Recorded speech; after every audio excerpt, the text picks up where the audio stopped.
Masya Allah Habibi. Habibi. Maulana Habibi. Halal. Tu aku dah minum teh karak hari tu dan terus order lagi banyak kali ni korang. Chai karak kardamon. Kardamon ataupun biji pelaga. Ini dia chai karak kardamon. Kalau kau tak percaya dia tulis ni Saudi made ya. Ada berapa? Ada 12. Dia dah ada pack-pack kecil macam ni korang. Dah bau dah korang. Bau buah pelaga dia tumpul dah kuat. Bismillahirrahmanirrahim. Kita minum.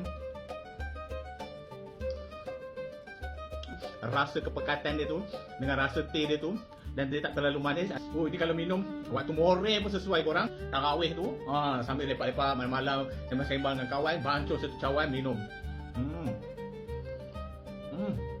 Sangat menyegarkan rasanya. Tapakan pergi kat Beg Kuning. Jangan beli satu kotak, beli banyak sekali. Arab.